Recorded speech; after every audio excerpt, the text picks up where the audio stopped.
The story of BMW starts in the skies over Europe, where famous pilots like the Red Baron flew combat missions in warplanes outfitted with BMW engines.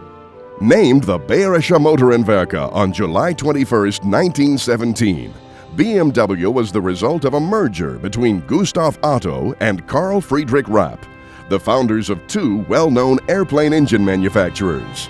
After the First World War, Germany and also BMW was not longer allowed to build airplanes, aircraft engines and things like this. And in the first 2 years, BMW built engines for trucks or for farmer machines, for ships and boats. A popular myth cites that the combined company's new logo, the now iconic BMW Rondelle, was designed as an abstraction of whirling airplane propellers. We have no proof for the propeller, but we have also no proof against the propeller. But it's perhaps only a typical Bavarian symbol, because the colors of Bavaria are white and blue. So this was the philosophy in Germany at this time for creating badges. At the helm of BMW's engineering efforts was a young Austrian Air Force officer named Max Fritz. In addition to bringing with him designs for the 19-liter six-cylinder BMW Ille engine, Fritz also worked with the company troubleshooting technical issues on the production line. But the end of World War I grounded BMW's airplane business, and to survive, the company turned to motorcycles. I liked their flexibility. It was very difficult for the average German person to buy an automobile, but motorcycles were within their realm. In the early days, BMW sold its engines to companies like Victoria, Corona, and Helios for use in their motorcycles. But on September 28, 1923, at the Berlin Automobile Ausstellung, BMW unveiled a motorcycle that forever changed the industry. The R32 was a revolution in motorcycle design. It featured Max Fritz's M2B33 flat twin engine.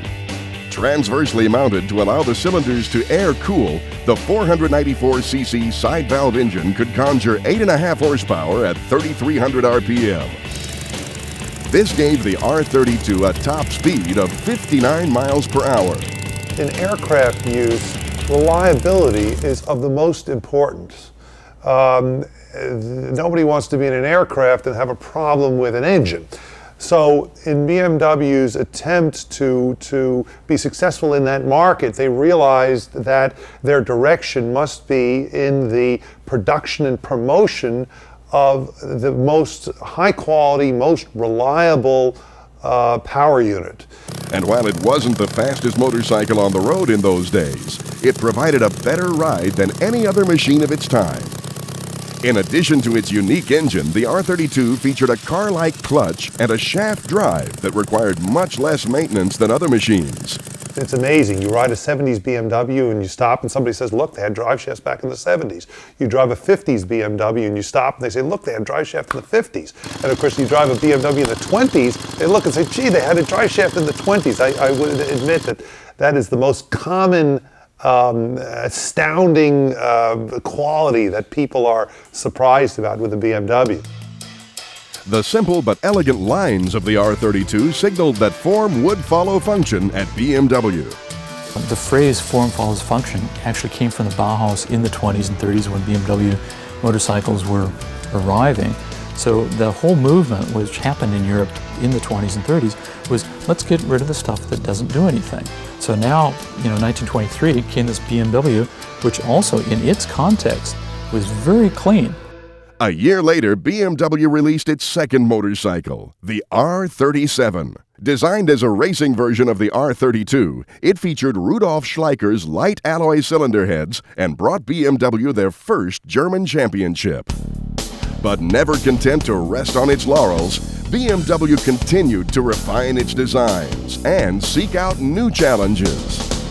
In fact, Ernst Henne, riding a 735cc BMW R63 with a supercharger, set his first of 9 world speed records, reaching 134 miles per hour in 1928. I'll tell you that there are even specific features on their motorcycles that you can directly associate with aircraft engines. The fact that certain nuts and bolts are wire tied, I mean, this is a aircraft specification, and that directly correlates with the reliability issues so important in aircraft engine manufacture. It was about this time when BMW, the 5-year-old motorcycle company, began to take interest in the car market. Having purchased the Dixie-Werke facility in Eisenach, BMW produced its first automobile, an Austin 7, under license. It was sold as a Dixie and hit the road in 1929. This first car and also the next car have been very small cars and not like today the typical BMW. In 1933 they start with this luxury sports cars with 6-cylinder engines. But I think the sporty image of BMW is based on the motorcycle image of the 20s, 30s, 40s, 50s. The cross-pollination that occurred from having motorcycle and automobile engineers under one roof would benefit both divisions throughout the company's history.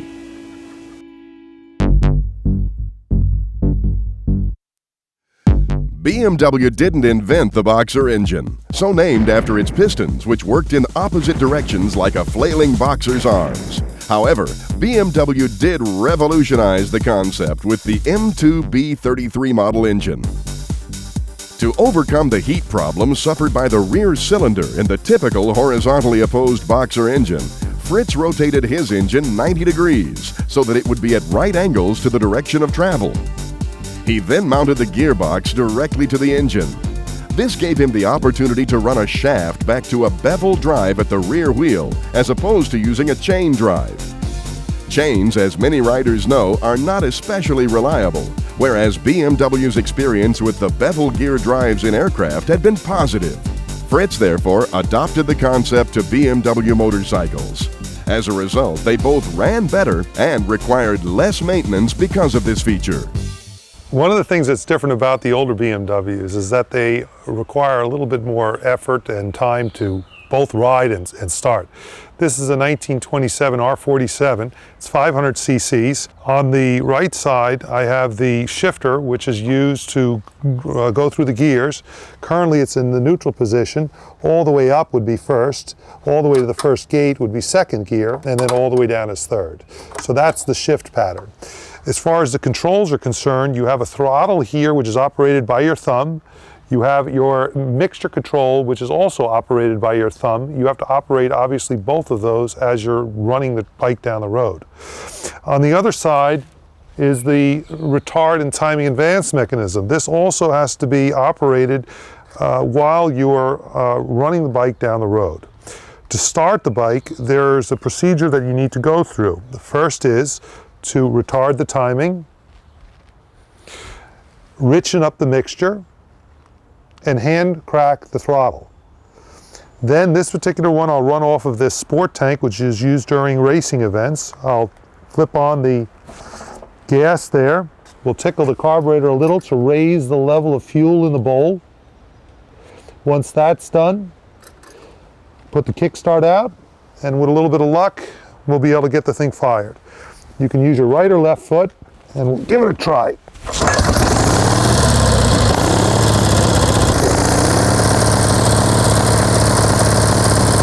The Boxer engine has been refined and improved over the years, and in 1987, BMW started Project 259.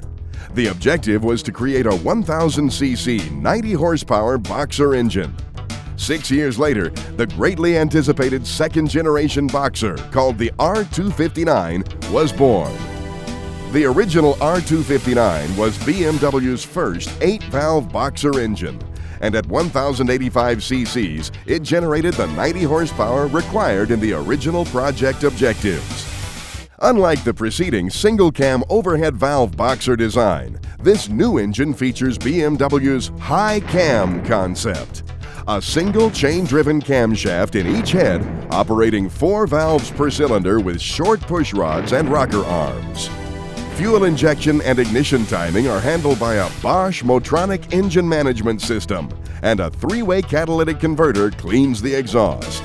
Since its original inception on the R1100 RS, 3 other major variations on the R259 have been developed. A higher torque version for 1997's R1200C, a 98 horsepower variation for the R1100S, BMW's racing boxer, and a third version for the R1150 GS, which combines the best of the latter 2 variations.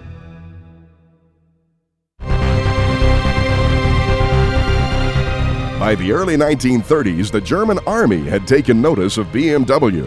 15,000 single-cylinder R4s were sold between 1932 and 1937, many with the military's olive drab finish. In addition, BMW began to expand its fleet, building different motorcycles for different types of riders. Novice riders commuted on R2s. BMW also offered the beefier R11 for traditionalists and the all-out R16 racing machine for competitive riders. But it was 1935 when BMW again changed the course of motorcycle design. While numerous companies had offered inferior attempts, BMW became the first company to offer truly practical telescoping front forks. Low maintenance and less liable to distortion, telescoping front forks offered better handling and allowed for a smaller wheel size. As you've probably seen the motorcycle parked behind me there, the R12, that was the first production motorcycle that BMW had come out with that had a telescopic front end. The rear suspension was still non-existent at that time. And this was a great advantage, both in racing and on highway touring. The roads in Europe were not that great. The roads in this country weren't anything to write home about. And to have an oil-filled front fork that actually dampened the bumps and everything else was quite an advantage. Now, many people will say, well, telescopic shock, that's been in existence prior to 1935 and other manufacturers used it. But a significant development was that BMW engineers came up with a dampening feature. And that dampening feature, in this particular case, was oil. That dampening feature is a feature seen on almost every motorcycle built today. Improvements in handling were followed by advancements in speed. Ernst Henne had already upped the world speed record 8 times when he pushed the limit again to 173 miles per hour in 1937. Vigard Klaus further contributed to BMW's reputation for velocity when he raced the first ever supercharged motorcycle built from the ground up, the Model 255 compressor. At 492 cc's, the compressor pulled 80 horsepower at 8,000 RPM and could reach top speeds of 140 miles per hour. BMW continued to grow its reputation with the launch of the R5. Designed for racing by Rudolf Schleicher, the father of BMW's first racing model, the R37, it was considered by many to be the finest motorcycle of the 1930s, and its now classic lines would characterize BMW designs until the 1960s. BMW motorcycles have quite a tradition, and it has a lot to do with the neighborhood that we're in. It really is literally, if we want to go out on a ride now, we'll be in the Alps within 45 minutes. This is basically a neat place to test bikes. If you go out here in the Autobahn or you go out on the country roads, you'll see this mix pretty much one-to-one with what you would read in market research. You go into the Alps, and it turns to like 80% BMWs. You go into the Alps, you start on 300 meters above sea level, up to 2,500 meters. You start in the sunshine. You can get into the rain, into snow, into hail. You can get on gravel roads, and this is the normal motorcycle rider life. And we are very concentrated in testing the bikes in this standard conditions as well. BMW was at the height of its reputation when World War II broke out in 1939. Immediately, like most German companies, BMW began to service the military. Again, BMW designers shifted to focus on airplane engines, designing the twin-cylinder 801 radial engine used in the Focke-Wulf 190 fighter plane. But BMW's contributions weren't limited to the skies. In 1939, 1940, BMW started to develop an absolutely special bike for military use. So the so-called R75. They have 7 gears, 4 for the road and 3 for off-road, and 2 reverse gears. Designed by Alexander von Falkenhausen, who had invented rear plunger suspension 4 years earlier, the R75 was a 925-pound monster. It traveled on small 16-inch wheels and carried 2 riders plus a third in its sidecar. It drank from a 5.25-gallon tank, summoned 26 horsepower, and could reach 60 miles per hour.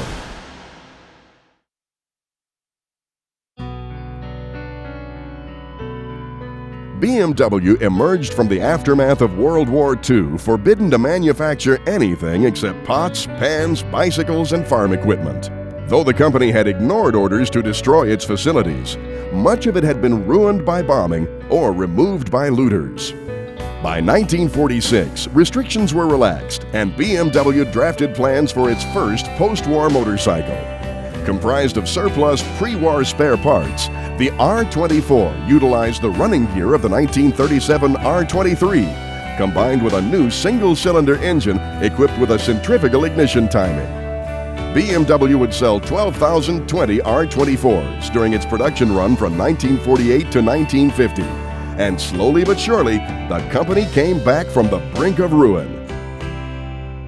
The first post-war twin to hit the road was the R51/2 of 1949. But BMW's next major milestone came in 1951, when designs for the R68 were completed. Designated the 100-mile racer, the R68 went into production the following year. Its superior suspension system made it the star of the Frankfurt Motorcycle Show and signaled BMW's return to the list of top motorcycle manufacturers. It was the company's first 100-mile-per-hour production motorcycle. It was also during this period that it became apparent that there was little rhyme or reason behind the way the company named its motorcycles.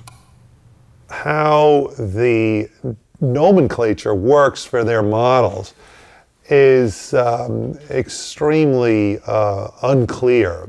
Even to BMW themselves, I think they themselves don't know exactly how the models got designated. Of course, you have a model R32, and after that came a 42 and a 52 and a 62, so you can say, well, this is a progression of a particular type. Today, you can see you have the capacity and some digits for, is it a GS for off-road or an RT, an RS, so you have it from the 70s, but all the years before there was absolutely no systems behind these numbers. In 1953, Walter Zeller became BMW's top racer on the dangerous and controversial German Grand Prix course. He was riding BMW's first Rennsport motorcycle. While only 32 of the original Rennsport model were ever made, it signaled a company-wide focus on speed and power. But as racing trophies continued to grow, economic conditions throughout Germany were declining. As a result, BMW found itself looking at fuel-efficient designs for cash-strapped consumers. Ties were finally broken with the communist-controlled Eisenach facility, and as demand dropped and surplus accumulated, BMW made the decision not to release any new models between 1957 and 1959. Still operating in the red despite these cutbacks, rumors began to circulate about a buyout for the troubled company. But reputable industrialist Dr. Herbert Quandt backed BMW in its time of need. His vote of confidence bolstered other investors, and soon BMW was back on the road. And what's interesting about the history of the BMW, whether you're talking about the cars or the motorcycles, is that the two seem to go hand in hand. When during the German Depression and the inflation in the 20s and 30s, cars were not selling as well. The motorcycles kept the company afloat. After the war, the first thing they were able to build were leftover motorcycles, and that kept the company afloat. Then when the motorcycling died out a little bit in the late 60s, the Japanese came in and took over most of it, the cars took off. So then while the company was being supported by the automotive customers, they were able to devote more development money for the motorcycles. So it seems to go in like a pendulum motion, but they do work hand in hand. BMW is really unique in two ways. We're the only company that has car design and motorcycle design under one roof. If we were to go out of this room here, out of the studio, you would see cars and motorcycles. We are, of course, here for the mission of getting the core values across. And whether it's a motorcycle or rider's gear or a new car, they are the same.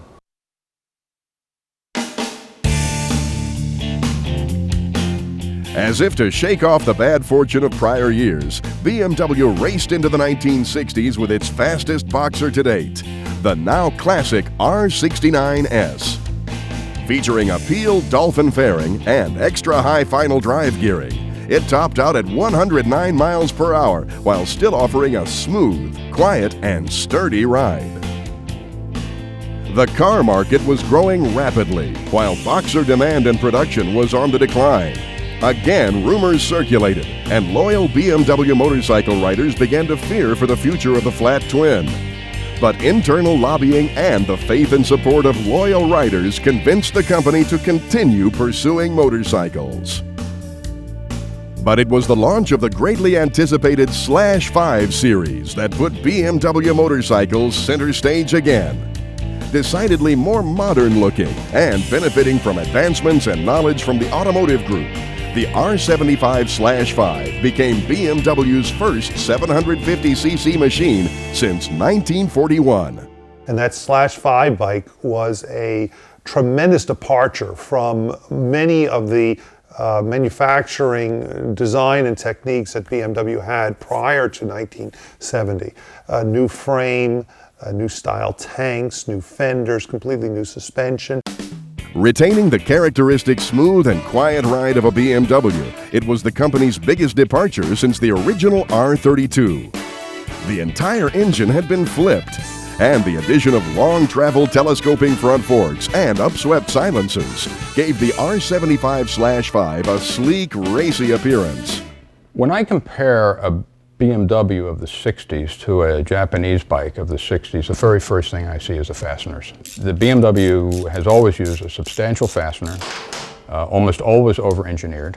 The Japanese bike of the period had a very common characteristic in that the bolt heads were Phillips heads, and the Phillips heads stripped out, and what should have been a simple job becomes a nightmare that may take you the weekend. 1973 proved to be another landmark year as BMW produced its 500,000th motorcycle. Additionally, BMW launched what was dubbed Germany's sexiest superbike, the R90S. It was the first BMW to cross the 750cc barrier, and at 898 cc's, pulling 67 horsepower, it was the company's fastest production motorcycle ever.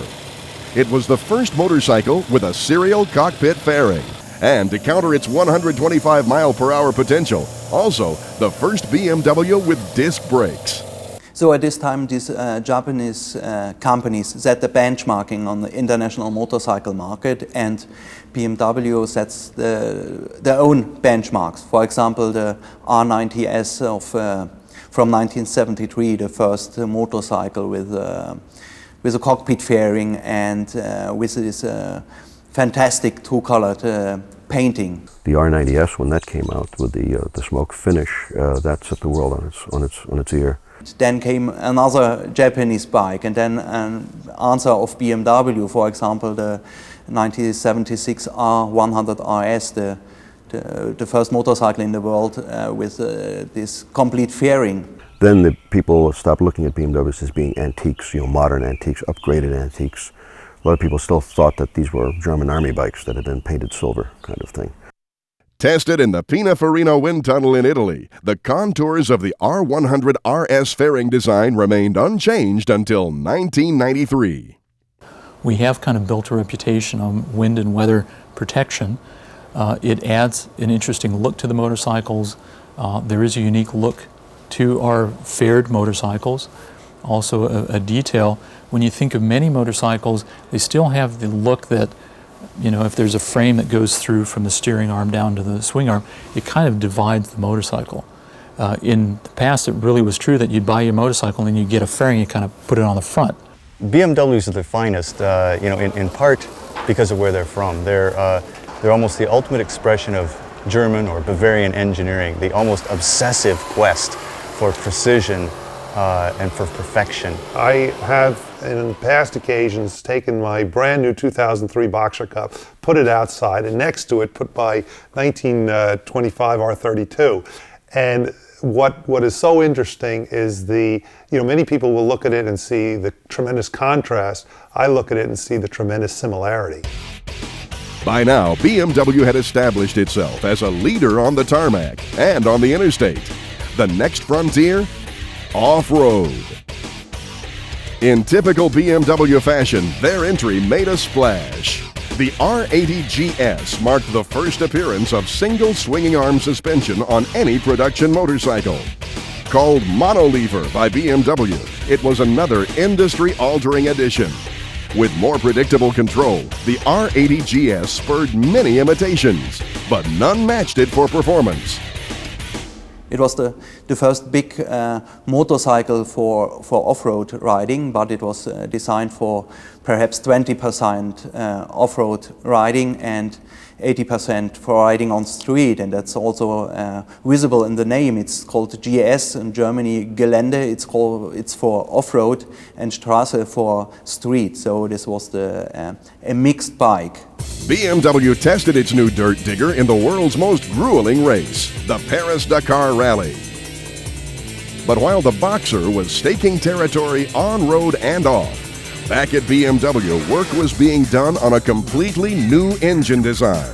Rumors were flying about a new liquid-cooled engine, and BMW, pooling talent from both the motorcycle and automotive groups, made a 300 million Deutschmark investment.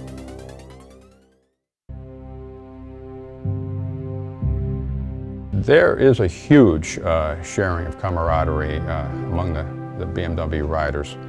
I've seen so many times where you'll have people who, under any other circumstance, would have nothing to do with one another, would have nothing to talk about, and possibly couldn't even tolerate being in each other's company. However, bring us together on a bunch of old BMWs, and suddenly things change, and we can all sit down, as we did last Saturday night, and have a double lobster meal with coleslaw and salad and some good beer. When you've got a BMW, even at a gas station, if someone else even has one and they're riding in their car, they'll come over and, hey, that's a nice bike. Inevitably, if you're riding alone or one or two guys, you can be, Lord knows where, in the middle of Yukon territory. And you can meet motorcycles. But when you meet a BMW, you stop, you talk, and it is a total stranger. And half an hour later, when you leave and go your opposite directions, here's a new friend that you have. Our club was founded that way back in Alabama in 1972 when John Harper, our founder, was riding a red BMW heading north, and our co-founder, Jeff Dean, was heading south on a green one. And they both had looked at each other and did a double take, did a big U-turn, and sat and talked and said, let's start a club. One thing that's great about a BMW, talking about camaraderie and the social aspect, is unlike other brands that they don't like this brand and that guy doesn't like that brand, there is not a single brand of owner, in other words, an owner of a particular brand that doesn't appreciate BMW. Big Harley group, oh, you ride a Beamer though. Well, Ducati guys, yeah, Ducati. Oh, you ride a Beamer. It's really okay, because everybody knows. You may like this or that, but there's no question BMW is the finest bike on the planet.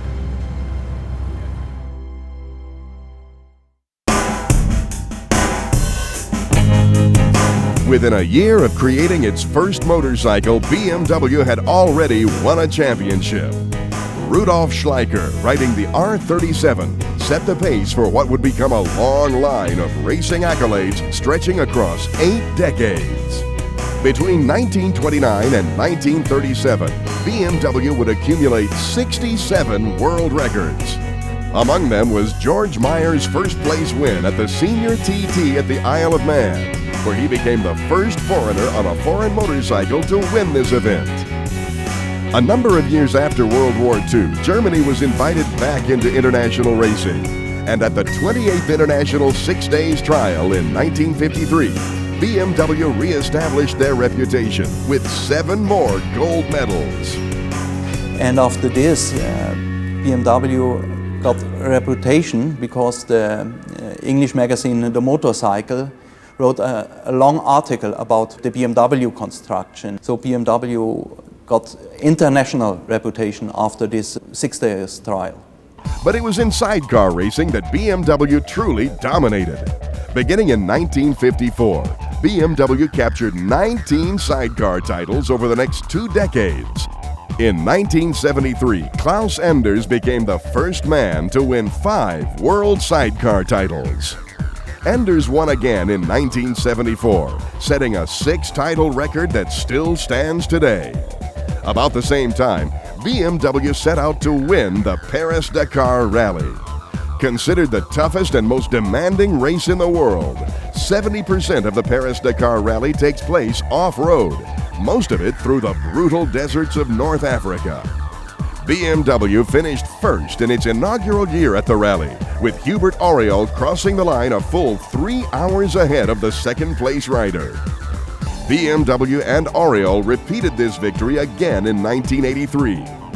Today, BMW has changed the landscape of racing again with the International Boxer Cup, a truly level playing field where victory is determined by skill alone. All competitors race on near-production BMW R1100S motorcycles.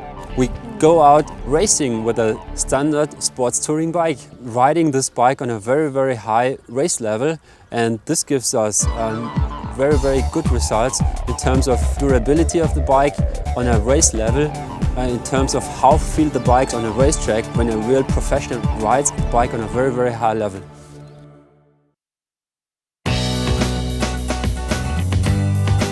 BMW's answer to the speculation about the liquid-cooled models came in 1983 with the launch of the K100.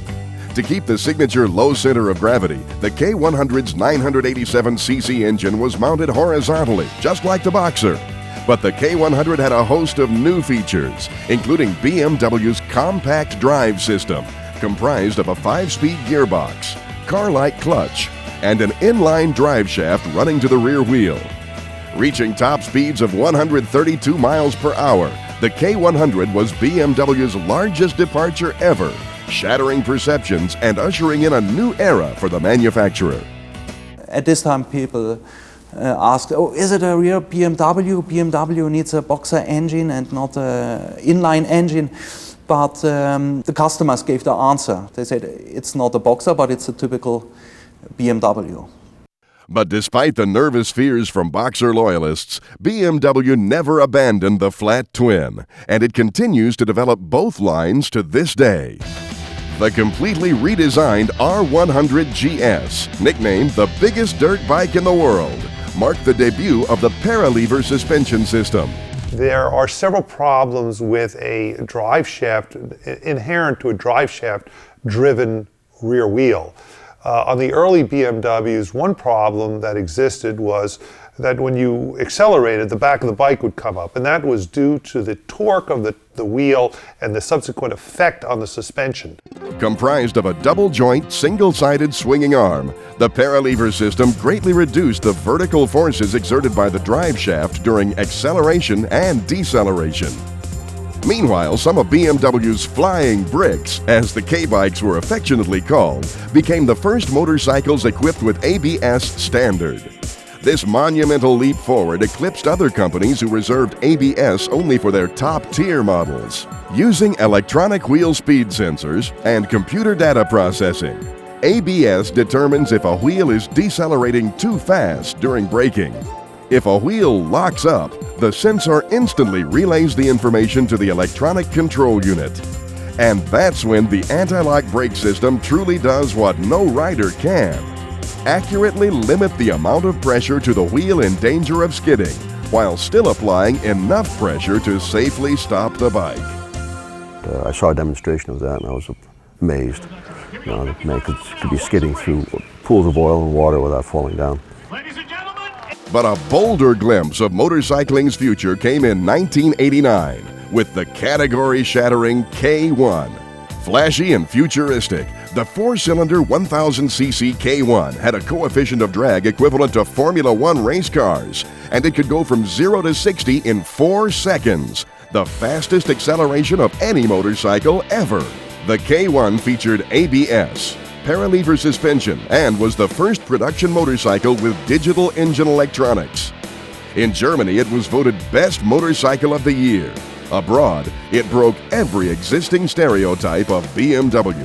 It was an absolutely unusual motorcycle, a superbike. They used this technology, this four-valve technology, and the aerodynamics, and they used it first in the K1 and then launched that technology into other products that came after it. I think the K1 is perhaps now 12 or 13 years old, but I think it's a classic bike of BMW's history. The second generation Boxer models hit the road in 1993. Designed as a sport tourer, the R1100 RS featured BMW's new telelever front suspension system. Using a swinging arm in combination with a ball joint and coil shocks to stabilize front wheel movement, the telelever system channels braking force into the strongest part of the frame while separating steering from suspension. The result?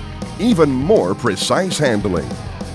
Some companies look at yesterday's product and do it again, or clean it up, or modernize it. That is by no means what we do. All of our new motorcycles have new technologies. So that means for design, how do you communicate that? Sometimes you might think there's a shape that somebody did just because it looks good, but these shapes have a duty to do. There's a certain logic to our products. You wouldn't think of cosmetics as our main job. We deliver to the designing department a rolling chassis, we call it, which is a bike that has the geometry of the frame, the tires, and maybe the engine in there. And David and his crew, they are working on the design on this basis. And the engineers, as soon as we have first models, work very, very close together with the designers to fulfill the designing requirements and the technical requirements. This is one of the philosophy items we try to achieve, is that the bike gives you a promise when you see it and will fulfill this promise when you're riding it. There's always been a style to BMW motorcycles. It's been its own unique style all the way through history. When we take a look at motorcycles, certainly BMWs is very logical. That makes sense, it works well, it functions well. But at the same time, motorcycling itself as an experience is exciting, it's emotional. So what happens is, on the one hand, we've got a very rational product for something that has very little to do with ration. The people who produce these are themselves enthusiasts, and I see that in my fortunate ability to interact with some people from BMW corporate. You see that these people seem to love what they do. So in buying your new BMW, what I would say is you can count on it being extremely reliable, you can count on it for many years of service, and you can count on it to have some fun with, and I think that's a very big aspect of motorcycling. So I'm right at the Aschheim track. This is a R1100S replica standard bike, but I got the actual rear and front suspension for the race bikes with this. This is about 20 millimeters higher than the standard sport suspension, and I want to get an idea how does it feel on the track as well. So let's see what's going on.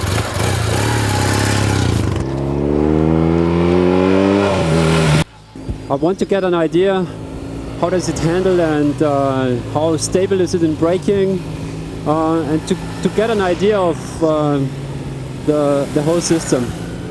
First I try to get used to it.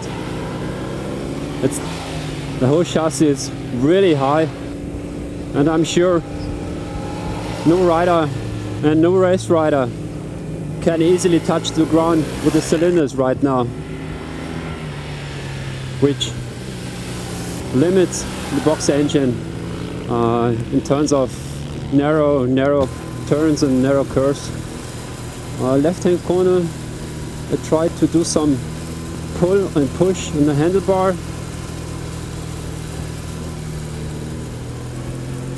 Very stable, gives the rider really good confidence. BMW expanded their lineup with the launch of the F650 Funduro at the Frankfurt Motor Show in 1993. A collaboration of the European Union, the Funduro was designed by BMW and assembled by Aprilia in Italy. It was BMW's first single-cylinder model in 3 decades. It's the first BMW that had not a shaft drive, it was driven by chain.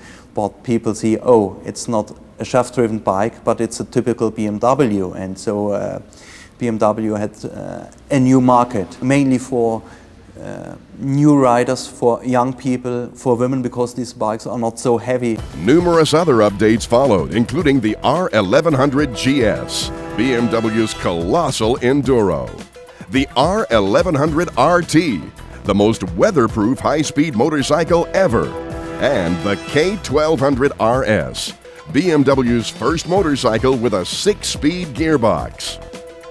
But of all the new models characterizing the 1990s, it was the R1200C that drew the most attention. Designed by David Robb as the BMW of cruisers, it was a stripped-down road bike that stood apart from the pack. Featured as the James Bond bike in Tomorrow Never Dies, it gave the cruiser category an updated look and contemporary design. The Cruiser was a really interesting product for us because at the beginning, on the outside, people thought there's only one way to do that. The design journey, if you will, on the one hand, for me seemed quite simple. Bring the qualities of BMW into this motorcycle. It's an easy assignment.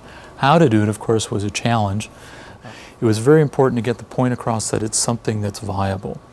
And we did a design study, and this was a prototype that doesn't run. It's just something to look at, something to sit on. And we rolled it in one day, and we got, first I got management's approval. Said, yeah, this is what we're looking for. So now the engineers, they know something's going on. They know they've got the assignment to make something work. So we rolled this thing in, and 2 things were interesting. One is, when it rolled in, we realized that the cruiser type of rider is not what at that point was the typical BMW rider. A typical BMW rider will come in, get off his bike, and then put it up on the main stand. So now you've got a motorcycle that's standing at attention. And cruising is more kind of like John Wayne in the saloon. And so the first thing is I rolled this thing in, and it was important that it jaunted. So we've got one guy, and you always need the devil's advocate in your team saying, well, oh, you know, Mr. Robb, that's neat, but this corner here, that doesn't work. I said, why? Well, it costs too much. Well, how do we know? How much do we have to work with? Maybe we need to get some more money to make sure it looks like that. Yeah, okay. So we went through about 7 points. And every time we talked about a point, say, yeah, okay, let's look into it. Yeah, there is, okay, maybe there is a way. So we've gone through 7 points. He's ready to go to point 8 of, this isn't going to work. And another guy jumped in. He said, look, every one of us here has similar challenges. This bike looks fantastic. Shut up. Dedicated to riders of all types, BMW launched the sleek R1100S racing model, while simultaneously redefining luxury with the completely overhauled K1200 LT. By the end of the millennium, BMW had motorcycles on the road for nearly every kind of rider.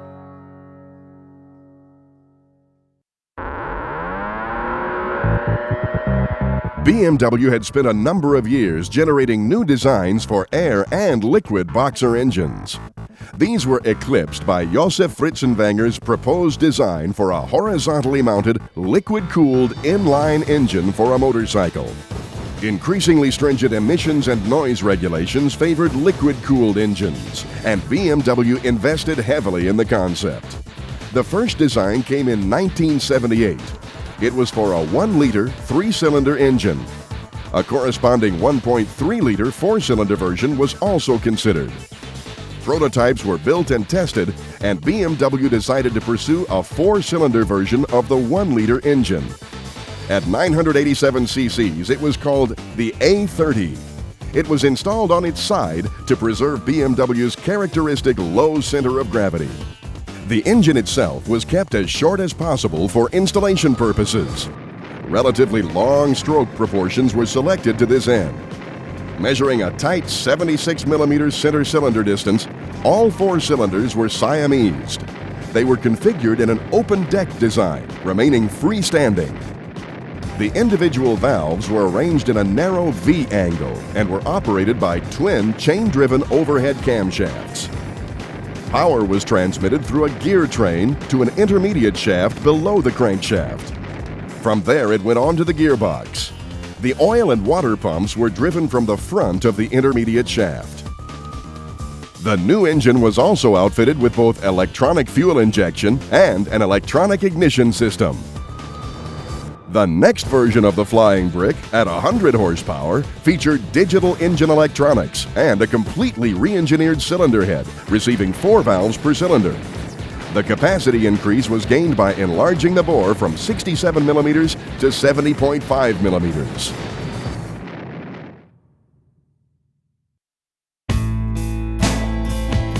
Founded nearly a decade ago, BMW's Mobile Traditions serves as both an invaluable archive of the company's rich history and a means of keeping that history alive. Mobile Tradition is the heart and the soul of the company.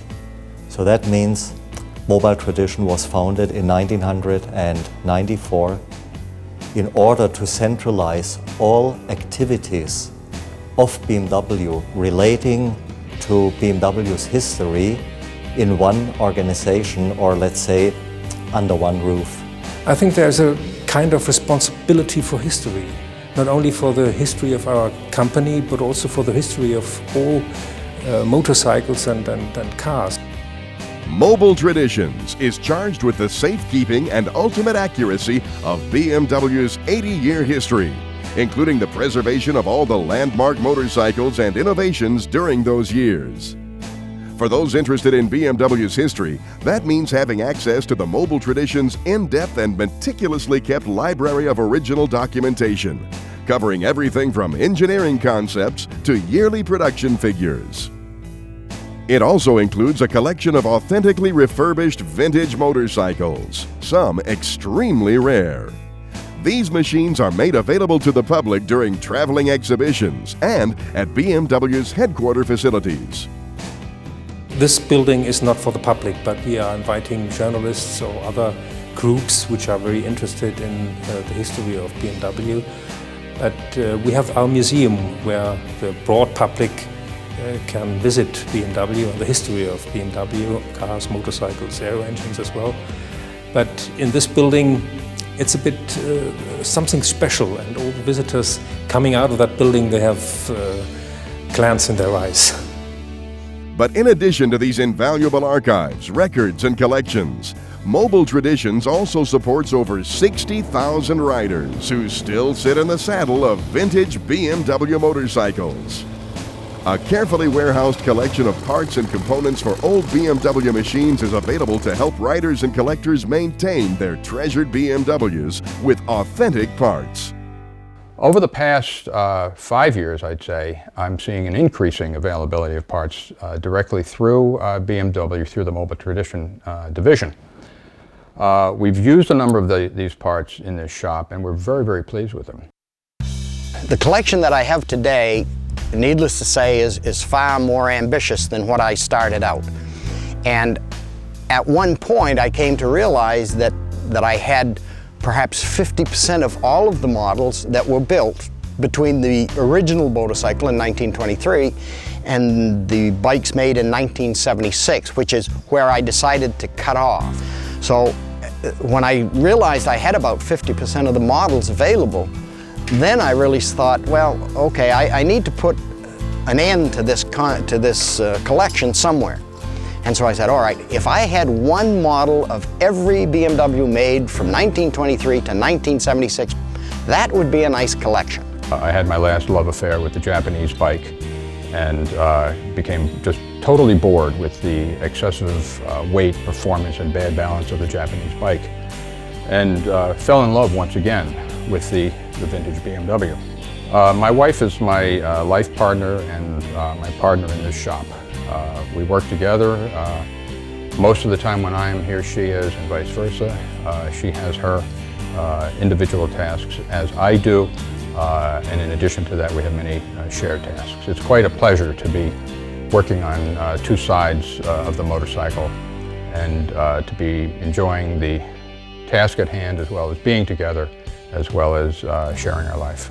What my particular interest is, it can be shown by a question that a friend once asked me. And the question that he asked me was, Peter, you've got all these beautiful motorcycles. You know, I had this motorcycle and I sold it, and I'm really sorry I sold it. And I had this one and I really didn't like it, but I'm really sorry I sold it. What bikes did you have that you sold that you were sorry you ever sold? And I sat back and I thought to myself, gee, that's an interesting question, and realized that I've never sold one. I accumulated some of these. I've been fortunate enough to be able to hold on to them, and the concept or the thought of selling one is extremely alien to me. So every motorcycle that I've ever purchased, I still to this day have, and they give me a tremendous amount of enjoyment.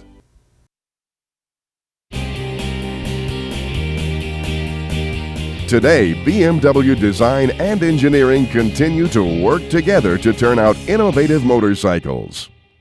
It's always fun to think about the future, and it's interesting because even as a kid, I and certainly everybody here have learned to be in two time frames at least at any one time. So right now I can look at our motorcycles and compare them to what's on the market now, get a feel for how that's working. At the same time, we're already considering what's going to happen in 10 years. We have to set up a plan what products we will come up within the next years, and a few years before the product should come into the market, we have to start working. So we are already thinking about the future within the next 10 and 15 years. We're standing in front of the R1150R Rockster.